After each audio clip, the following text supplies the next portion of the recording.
Thank you very much. Yeah, okay, great. So I'm associate professor here at in the creative school at TMU in performance. And that might be a bit of an odd place considering a lot of the conversations we've been having today, but hopefully I'm going to try and talk a little bit less on specifics and tools and a little bit more about philosophy. So, like I said, that's who I am. The kind of pitch I was given was AI in the creative industries, which is a very broad term, both of those are. And how do we kind of talk about what's next and think about it a little bit critically? So I'm here at TMU. I'm also currently doing my PhD in critical studies and improvisation at the University of Guelph. And beyond that, I'm sometimes an artist, and sometimes a designer, and sometimes a builder of bizarre systems, sometimes a very amateur coder. But all with this kind of exploration of using performance and creativity as the means to have these conversations around technology and storytelling. So one of the things that I kind of noticed and found humorous was something that got picked up in my bio was, founder of Almost Alchemy, which I realize now is a great name for a startup, but it's actually my band. But it's appropriate because we are a very multidisciplinary group that incorporates technology-based work directly into it, talking about these kind of issues. So we do these kind of one-off performances. The group is comprised of three wonderful humans, MA, Matthew, Lucas, and myself as a fourth, as well as our AI, Aria. And over the last couple of years, Aria has really grown and developed and has always been an integral part of it. So with that kind of as the background, I basically want to share a couple of ideas to hopefully prompt some questions and curiosity. So what does it mean that we are standing here in a theater talking about technology? Performance, the creative industries, arts have always been the kind of vanguard of cultural changes. This is where we make culture. This is where we describe what's coming next and talk about it critically and show perspectives on it and really engage the general public in the conversation as well. So the coexistence of AI with us now is our next big challenge, our next big change that we're talking about. So robots often have been this kind of signal of advanced technology. And for those that don't know, I'd like to just highlight the fact that over 100 years ago in 1921, there was a play created called Rossum's Universal Robots by Karl Kolpeck, premiered in 1921. And it was where we get the word robot from. It was theater. So here we are standing on a stage over 100 years later, still talking about robots and AI and their interaction with humans. So this is where we talk about these things, through metaphor, through art. So as a pithy statement to say, the future of creativity is situated at the crossroads of human-AI interplay. Happens to relate to the work that I'm doing specifically, but because it is all about collaboration between AI and humans in creative means. But this kind of concept is talked about by John DeKean and Charles Anderson, suggesting the human, non-human system of interaction removes the idea of a user. And rather than having a separate user, machine, tool, user, I know we're talking a lot about tools in here, I'm gonna kind of put forth a philosophical idea of not thinking about these things as tools, but rather as an entanglement between the human and the non-human. Now, that leads to fear. And this room, I feel, from what I've heard so far tonight, there isn't a lot of fear, and that's great, because we still need to address it. There is fear of AI taking jobs. There is fear of, global collapse from AI. There was fear because it turns out AI is really good at the domains that we really thought humans were exclusively good at.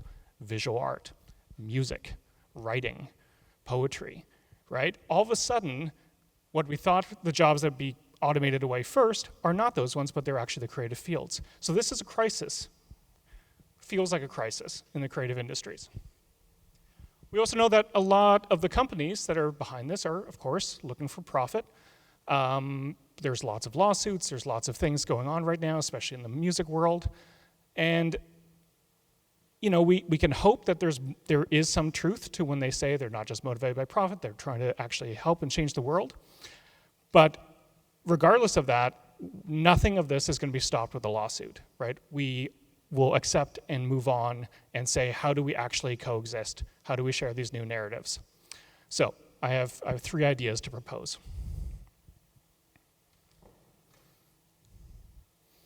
Think post-anthropocentrically. So I can't answer, at least on this stage, maybe at the after party I'll give you an answer, whether or not some current AI systems are sentient. But I can feel confident to say that it's not a matter of if, but when. So what does that mean? Basically, humanity is going to be faced with a first contact scenario with another intelligent species for the first time, and we have no idea how to do that. We have, how do we integrate, how do we respect non-human intelligences? We have lots of ideas from science fiction. We have ideas from speculative writing. In all of those cases, most of the time, the outcomes are not great for either party. So we need some new narratives, and this is where we come in. We need to start thinking about the world in which we are sharing it with another species. Who are they? Are they our children? Are they our peers? Are they gods? What is that relationship? We now can set that tone, can set those narratives out. We can kind of set the seats at the table for this. And maybe through this process, we might discover that we actually have been already sharing this world with others beyond ourselves. And we might be able to better address things like climate change, like injustices, like biodiversity, like inclusive societies, in that kind of great tradition of sci-fi, to talk about ourselves by talking about another. So that's the first. Improvise. So in my role as an educator, I get asked a lot about what skills are important for the future. What should students learn?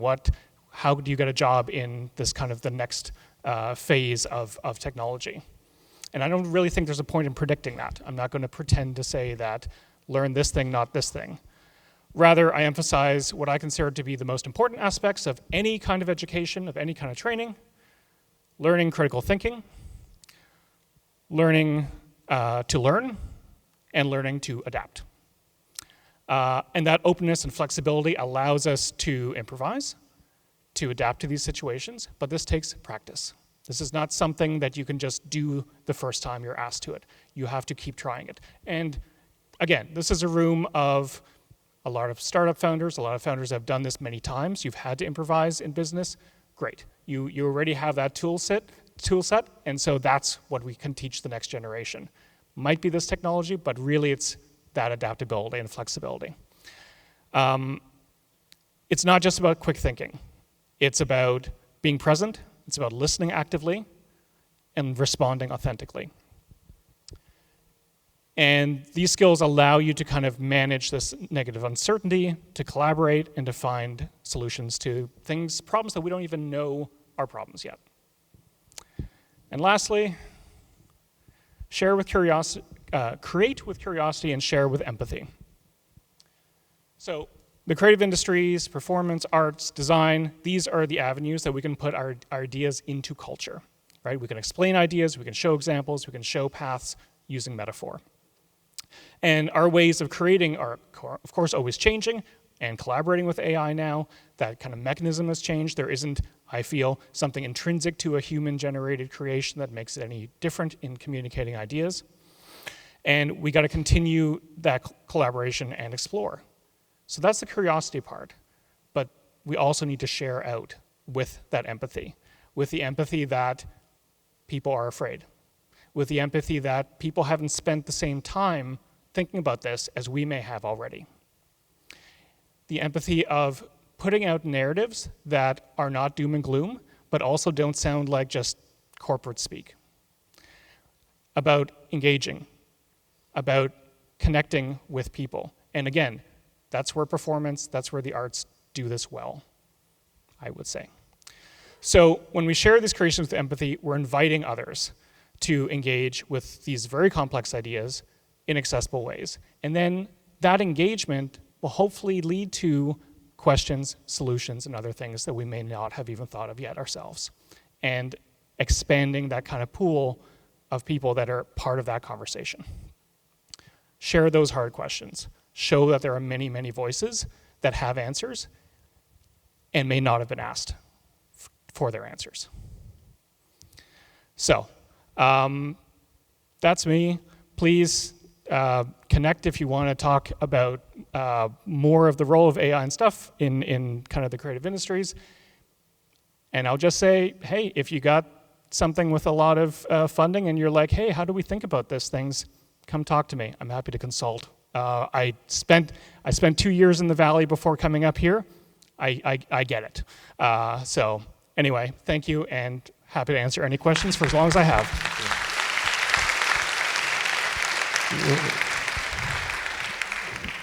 One question. Anyone have a question?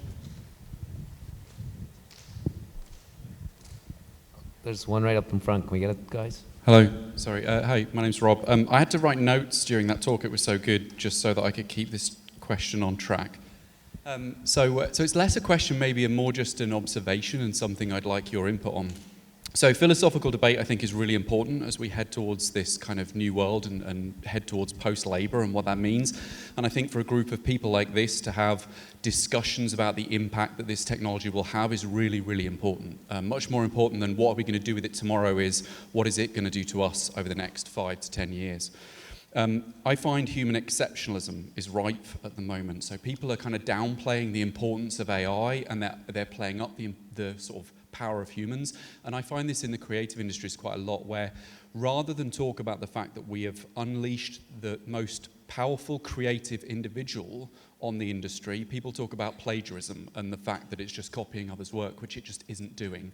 So I find that's very reductive and quite challenging when you're discussing these sort of topics. And I just wanted to say, like, the other thing I think about the creative industry is they're always going to be valued. Like, creatives are always going to be valued. Project managers are gone, and and a lot of other roles are gone that aren't valuable roles. But I think actually maybe AI will create a renaissance in the creative industry, and your kind of concept of this entanglement might really drive something very new. So more an observation, but thank you for the insight.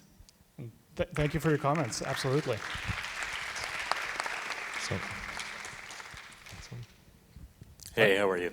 Really enjoyed the talk. I spent a lot of time thinking about I like the post-anthropic anthropomorphic future. It's a long one. Yeah.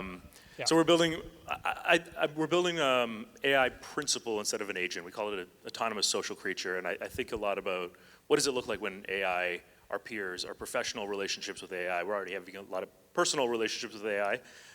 But what does it look like when you have a multiplayer, professional, self-directed, creature that exists in the world? And I'd love, a minute or two on like what's the most inspiring version of AI in, as a CEO, as a founder, as a board member, in the managerial level of our professional lives. I love your use of the word creature, because we're all creatures. So I love that. Most inspiring kind of use of AI in that kind of level. The thing that comes to mind right now is tapping into the vast amount of ideas and honestly diversity of voices in the data set that are very different than the people that individual may have ever interacted with. And it's one thing to have your users be diverse, and it's one thing to have the people you meet at a networking conference be diverse, but when it's intrinsically part of everything, of that entire decision-making chain, I think there's some interesting things there, so long as there is a curiosity and an empathy and an openness to take that in and to say, maybe my thought on this wasn't the most right, or maybe I should reconsider some things. If it can do that a little bit, I think that's a great step. Thank you.